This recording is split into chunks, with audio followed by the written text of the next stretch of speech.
মঙ্গলবার রাজধানীর মিরপুর এলাকায় স্থানীয় বিএনপি ও জামায়াতে ইসলামী নেতাকর্মীদের মধ্যে ধাওয়া পাল্টা ধাওয়া ও সংঘর্ষ হয়। বিএনপির অভিযোগ, ভোটারদের এনআইডি কার্ডের তথ্য সংগ্রহ আর জামায়াতের পক্ষ থেকে মহিলা বিভাগের কর্মীদের প্রোগ্রাম চলাকালে আটকে রেখে হেনস্থা এবং স্থানীয় জামায়াত ও শিবির কর্মীদের উপর হামলার অভিযোগ। সংঘর্ষে আহত হয় বেশ কয়েকজন। জামায়াতের পক্ষ থেকে জানানো হয় ২৫ জনের মতো চিকিৎসা নিয়েছে হাসপাতালে। তাদের মধ্যে গুরুতর আহতরা হাসপাতালে ভর্তি আছেন। তাদের দেখতে রাজধানীর ইবনে সিনা হাসপাতালে যান জামায়াতে ইসলামীর আমির ডাক্তার শফিকুর রহমান। এ সময় দলের কর্মীদের ওপর হামলা ও হেনস্থার ঘটনায় তীব্র নিন্দা জানান তিনি। মা বোনদের প্রতি সামান্য সম্মান দেখানো, নিশ্চয়ই তারা পরিবার থেকে সেই শিক্ষা পেয়েছে। যদি না পেয়ে থাকে, এটা দুর্ভাগ্য।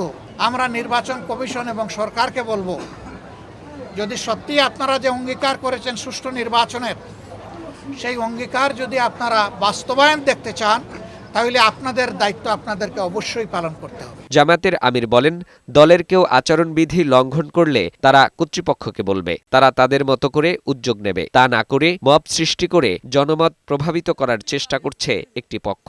মব করে জনমত এখন প্রভাবিত করার দিন শেষ। সেই ১৫.৫ বছরের কায়দায় আবার নির্বাচনী ময়দানকে উলট পালট করে দেওয়া হয়, তাহলে জাগ্রত যুব সমাজ কাউকে ক্ষমা করবে না। নির্বাচন সুষ্ঠু করতে জামাত সব ধরনের সহযোগিতা করবে। তবে যারা নাশকতা করবে তাদের মুখের দিকে না তাকিয়ে যথাযথ ব্যবস্থা নিতে হবে বলেও জানান শফিকুর রহমান। আমরা আমাদের জনগণের উপর আলহামদুলিল্লাহ পূর্ণ আস্থা রাখি। একটা নিরাপত্তার বাংলাদেশ মা বোনদের জন্য, আমাদের যুব সমাজের হাতে কাজ তুলে দেওয়ার জন্য যে বাংলাদেশের অঙ্গীকার বাংলাদেশ জামাত ইসলামী নিয়ে যাচ্ছে, এইটাই যদি কারো মাথা গরমের কারণ হয়ে থাকে, আমরা বলবো আরও ভালো জিনিস নিয়ে আসেন, কিন্তু আমাদের কর্মসূচিতে মেহরবানি করে কেউ বাধা দেবেন না। আমাদেরটা আমাদের মতো করে করতে দেন। এদিকে নারী কর্মীদের হেনস্থা ও হামলার প্রতিবাদে বুধবার সকালে মিরপুর পরিবাগ এলাকায় বিক্ষোভ মিছিল করেছে দলটির নেতাকর্মীরা। ফাহিম মুনায়েম, বৈশাখী সংবাদ, ঢাকা।